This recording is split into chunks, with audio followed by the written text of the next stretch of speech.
another episode of 25 Days with BritheRealtor. Yes, I know we have missed a couple of days. I have missed a couple of days. We dropped the first one.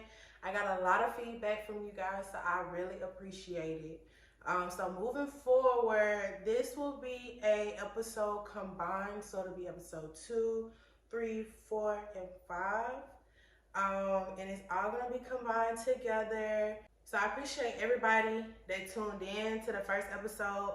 I appreciate all the love, the support that I got from the first episode. So we're gonna get into this episode. This episode is how do I become a real estate agent? Yeah, that's this episode. So let's get into the video.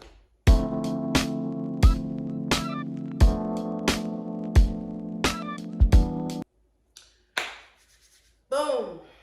Bree, how do I become a real estate agent? So you gotta take some courses. You gotta take, I believe it's a 60 credited course class. With that, it's self-paced. So you can take it at your own, pace, at your own free will. Nobody is forcing you to take it. Nobody is forcing you to get this done by a certain deadline. Everything is at your own pace. And so I completed everything with about a semester because while I was at Lawson, I did have to still graduate. So I wanted to have my real estate license before I graduated in order to obtain my degree, which I have in business administration. So I finished mine in a semester. However, I know some people, it takes a year. It takes a couple of months. It takes a couple of weeks. It just depends on how hungry or how fast-paced you move with learning, because everybody learns differently. After you get done with the class, the course, then you have to take 2 tests. You have to take 1 test for the state portion, and then you have to take 1 test with knowing everything, like all the real estate information. Your state portion, because each state is different, you have a state portion for Alabama. If you want to get a license in different states, well, then you have to take that state portion again for that particular state. So the first test, if I can remember correctly, was like $25 each time you take it. And the second test was like $77 each time I took it. Yeah, I'm gonna be honest with you. I'm not a good test taker. So when it came to the state portion, I think it took me like 2 times to pass the state portion. Y'all, it took me 5 times to pass the real estate test. Yes, it took me 5 times. I was crying because every single time I would come up like 2 points short, 3 points short. I even came up 1 point short. But I kept pushing. The score that you need is a 70 to pass. So yeah, you see my drift. So once I got that 72, it was a wrap. Don't talk to me because I passed. That's all I needed. Was that 72, and I passed. That's all you need to know, was that I passed. And so becoming a real estate agent is fairly easy. You just have to be 19 years old, if I'm not mistaken about that information either. I took my classes through Career Academy of Real Estate. Like I said, everything was self-paced, so everything was virtual. You took your practice test, you learned your material. I had some mentors that gave me some books that really inspired me through my real estate journey. Number 1 book that I would say to read is, of course, How to Be a Millionaire Real Estate Agent. That is one of the top books in real estate right now. And it's a really good book. It helps you get grounded. It helps you get your mindset. It helps you just get prepared for the lifestyle that you're about to go into, because everything does change. Because you start looking at things differently. Like, you pass by a house and you be like, oh my gosh, let me take a picture of that house. Let me see what the house is talking about. Let me see if I can find a client for that house because I want to get this house sold. So like, your mentality just changes completely. And that book was definitely a helper and a guide in my real estate journey. Um, that's pretty much it on the steps of becoming a real estate agent. It's fairly simple. I will say to set aside a budget for about $1,500. Um, that includes your course. The course ran me about $400. However, I did tell y'all that I went through Lawson State and got my courses. So my FAFSA paid for mine, and that was a blessing.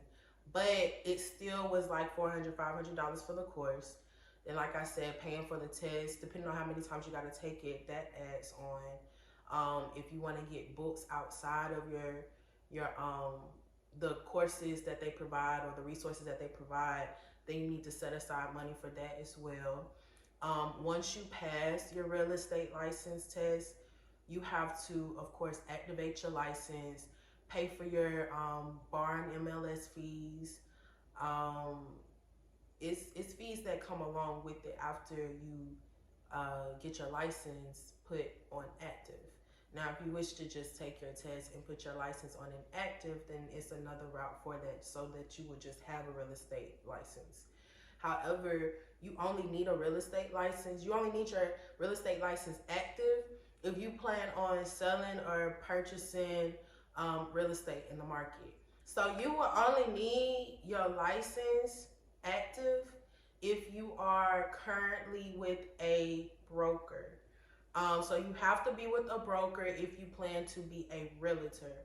A realtor basically buy and sell real estate, but I don't like to say that because in a sense, like, I'm serving my community through servant leadership. That's what I say, because I'm just here to please you all. I'm just here to help you find your dream home. So it's not really me purchasing and buying real estate. It's me guiding you through the purchase or sale of real estate. And so in order for you to do that, your license does have to be active, which comes with the bar fees, which comes with the MLS fees, come with your super e-key fees. It comes with some fees in order to be able to call yourself a realtor and be able to help those that are searching for their dream home. If you wanted to put it on an inactive basis, then that's just to say, hey, if I ever wanted to come back and practice real estate again, I can, because I have a real estate license. It's just on inactive right now. And that's what I did. After I sold my 3 houses, after graduating from Lawson State Community College, I put my license on hold, on inactive, so I can finish my further my education at Miles College. And after I graduated Miles College, I put my license back on, and now I'm in the situation I'm in right now. So it's a blessing how the real estate market works. It's a blessing what you can do with your real estate license. So it's very, very beneficial. It's definitely an investment, and it's definitely something that is worth setting time, setting resources, setting money aside to invest in. So I hope that answered your question on how to become a real estate agent.